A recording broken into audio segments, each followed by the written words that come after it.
Since the release of GTA 5 almost 10 years ago, many things have been added in the game, but not everything has been a necessity, which is why in today's video, I'm going to share with you 10 things that every solo player needs in GTA 5 Online. In the number 10 spot, we have things that are literally required for almost everything that you do, whether it be missions, businesses, making money, or just playing with friends. It is weapons. Now there are many weapons in the game, as you can imagine, but I use a certain few for specific situations in the game. The first one being a close combat situation. For that, I use an assault shotgun.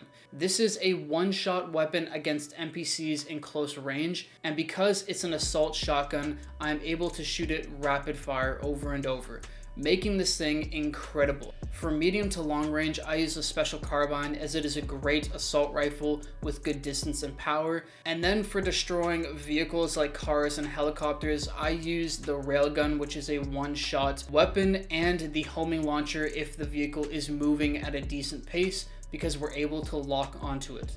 The final weapons that are useful on a regular basis is throwables. So that could be a regular grenade, a sticky bomb, a Molotov, anything like that. These are really good for clearing out a large group of NPCs or enemies, or even vehicles within a close range. So they are definitely something I suggest picking up. So now that we have covered the weapons we can use against enemies, it is now time to talk about how we can protect ourselves. And one of the best ways is armored vehicles. Now there's quite a few different armored vehicles in the game, but there are two fairly beginner and cheap vehicles that I suggest, one being the Duke of Death and the other being the armored Kuruma. These are great for missions where you're going up against a bunch of NPCs because it is very difficult for them to shoot you through the windows of the car, considering they're almost completely covered in armor. Now there are tons of videos on YouTube already about the best armored vehicles in the game, so feel free to check those out, but getting an armored vehicle is definitely an essential. The number 8 spot goes to something that I don't see talked about by many people. It's purchasing personal quarters at different businesses. Now, if you don't know why this is important, by purchasing a personal quarter at a business, you were able to then set that business as a spawn location, which means, of course, as a solo player, since being in specific lobbies doesn't matter, we can actually set certain businesses as our spawn location and then load into a new invite-only session, and that will essentially teleport us to whatever business that is. This makes getting around the map very simple and sort of reduces the amount of importance location has on what businesses you do buy. Now, some businesses already come with personal quarters and can be set as a spawn location, but there's others that you will need to separately buy it, so that's why it is on this list. But of course, not every single business in the game can be set as a spawn location, one example being the MC businesses. So that is why having something like a fast vehicle, a fast land vehicle in game will be great, which is number 7. Now, I personally suggest getting the Hakuchu Drag and getting the HSW vehicle if you are on the new gen consoles, because this is the fastest land vehicle in the game. But if you aren't on the new gen consoles, the Baddie 801 is a great motorcycle to have. And of course, there's tons of very fast cars, but oftentimes it is the motorcycles that are the quickest, so just getting a fast vehicle will help you get around the map. Now, of course, the other great use for these vehicles is you can use them for time trials, which is one of the easiest ways to make money in the game. There are 1 to 2 separate time trials that you could do each week depending on which gen you are on, that allows you to make hundreds of thousands of dollars just by completing essentially a timed race. So having these fast vehicles will always come in handy. But of course, sometimes you don't want to travel to every business that you own, and that is why number 6 on this list is so important. That is the Master Control Terminal. This is a beautiful piece of technology that was added to the arcade in one of the previous DLCs. It is essentially a supercomputer that allows you to access multiple businesses in the game from one central location at your arcade. Some of the notable things you could do is, for example, with your MC businesses, you can go purchase supplies, start up resupply missions, sell stock from there, and much more. You can also go and do the same for something like your bunker, and even from the nightclub, you could go and control your warehouse, as well as re-up your popularity from this one location. So if you are a money grinder and like to make passive income, this is something you will definitely want to have because it saves you so much time. Number 5 on the list is going to go to one of the best solo businesses in the entire game, the auto shop. And the reason why this is so good is because it offers you the choice between 8 separate contracts that act as essentially mini heists. You have 2 setups plus a finale, and they earn you hundreds of thousands of dollars each time you complete them, and most of them take about 20 to 30 minutes to do. The best one to do, of course, is a union depository contract where you can earn $295,000 all in for about 25 minutes of work. But like I said, there are 8 different ones you can do. Each of them are cool in their own right, and I highly suggest trying them out if you are a solo player, considering these are a fun and fairly efficient way to make money. In the number 4 spot, we have the best vehicle in the entire game, at least in my opinion. It is the Oppressor Mark II. Now, this thing is incredible. It is essentially a flying bike, but it's one that you could spawn directly from your interaction menu. This thing flies very fast, and you have the option between having a machine gun or homing missiles attached to it, which makes it great for combat as well as just transportation. I use this thing in essentially everything that I do, whether it be from me getting from one location to the next or to speed up and make the stuff like the Cayo Perico Heist more efficient, auto shop contracts more efficient, or even the Dr. Dre contract. This thing has so many applications, and it's a great thing to pick up as a solo player. So up until this point, we've talked about weapons or vehicles that have made the game easier for us, but now it is time to talk about the best ways to make money, which leads me into number 3, that is the agency. This is one of the most versatile, if not the most versatile business in the entire game, because it offers us 4 different ways to make money as well as a bunch of perks. So to start off with the business, you actually get a free helicopter, which you can claim at the concierge desk. You can also get the vehicle workshop, which allows you to attach Imani tech to vehicles. There's also an option to add an armory to the business, and of course, you're able to purchase snacks on the top floor. All of these things being great for whatever you do in the game.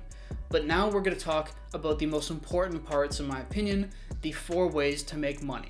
Now, the first thing you could do is security contracts, which are simple 5 to 10 minute missions that earn you $30,000 to $60,000. But the cool thing about them is that they actually tie into another way to make money, which is for each security contract you complete, you will earn an additional $100 every in-game day with the wall safe. The wall safe is a way that we earn passive income with the agency. Every in-game day, a set amount of money will be deposited, and as I said, that money can go up based on how many security contracts you've completed. But in addition to that feature, completing 3 security contracts will also unlock the 3rd way to make money, which is payphone hits.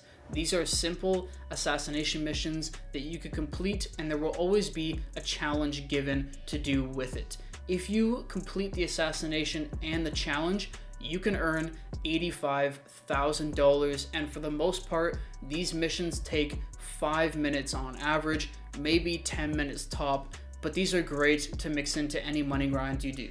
And finally, it is time to talk about number 4, which is, of course, the Dr. Dre contract. The way it works is there are 3 mini heists or 3 different leaks that you have to complete, and then 2 finale missions, which in total will end up earning you $1.1 million for about an hour and a half to 2 hours worth of work. It's a lot of fun and relatively easy once you get the hang of it, but it is not as easy as number 2 on the list, which is passive businesses. Now, there are tons of different passive businesses in GT5 Online, but I'm gonna highlight a few that make the most money and are the most efficient. So the first one is the Acid Lab, which is a business where you have to purchase or steal supplies.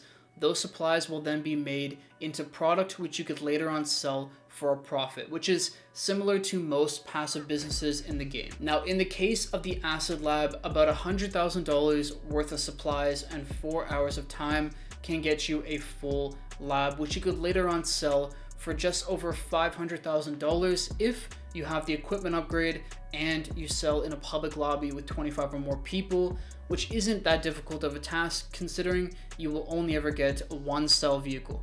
Very solo friendly, it's a quick and easy business to do, and it's for the most part passive. The next business to look at is the bunker. This is one of the oldest businesses in the game.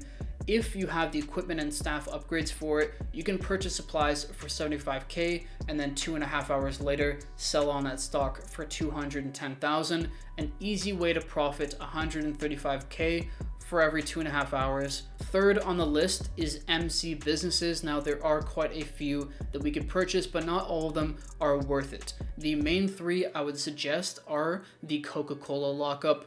I don't want to get demonetized, so you guys know what I'm talking about. The Blue Stuff Lab and the Cash Factory that all make around the 50k an hour range, so fairly decent. Once again, if you get the equipment and staff upgrade and buy supplies, it's the most efficient way to make money with these businesses. And now the final passive business that I suggest everyone to get is of course the Nightclub. This works differently than the other businesses we've talked about so far, in that unlike the other businesses where we purchase supplies ourselves and then later sell on product, for the Nightclub all we have to do is hire technicians and assign them to certain businesses, and they will source the product for us and do all the work. All we have to do is sell on the stock when we so choose. Now that's a simplified version of how the business works, but it is quite a bit more complicated than that, because in order to assign a technician to a particular business, we have to actually own a corresponding business in the game. And there are 5 businesses in particular that are the best to have or make us the most amount of money per hour. The first one is cargo and shipments, and in order to assign a technician to it, you have to have either a CEO cargo crate warehouse or a hangar. The second is sporting goods, which you'll need to own a bunker for. The third is South American imports, which of course you'll need a Coca-Cola lockup for. The fourth is pharmaceutical research, which you will need a Blue Stuff Lab for. And the final one is cash creation, which you'll need a cash factory for. If you have all 5 technicians assigned to these 5 businesses, the Nightclub will generate $50,000 worth of stock every single hour, if you have the equipment upgrade. So that's a great way to make passive income. It's fairly straightforward, and you could just let it build up depending on how much warehouse space you have, but you could let it build up to over $1 million worth of stock and then sell, which is actually something I do suggest doing. But that is not all for the Nightclub. There is another way to make passive income, and that is even easier than what we just talked about. It is through the wall safe. Now, just like the agency, every in-game day or 48 minutes, a certain amount of money will be deposited into the wall safe at the Nightclub. But this time the amount deposited depends on the popularity of your nightclub. And there is a few different ways that you can increase the popularity of your nightclub. But what I personally do is I hire a new DJ, go back and forth between my DJs, and each time they will increase our popularity by 10%. So if you did that 10 times, you would have 100% popularity. If your popularity is maxed out, you will earn $50,000 every in-game day with the wall safe, which is insane. So all of these passive businesses allow us to make some of the easiest money that we can in the entire game. But now it's time to talk about the best money method for solo players, which is of course with the #1 spot on this list, the Kasatka submarine. This submarine gives us the ability to start up the Cayo Perico heist, which is the best heist in the entire game, hands down. You are earning on average about $1.3 million after completing this heist, and it takes about an hour, maybe an hour and a half if you're new to the heist. I have a few guides already on the channel on the best way to complete it and the way to complete it the fastest, so feel free to check out the description down below for that. But with that being said, these are the 10 things that every solo player needs in GTA 5 Online in my opinion. I hope this video helped. I'll see you all in the next one. Peace.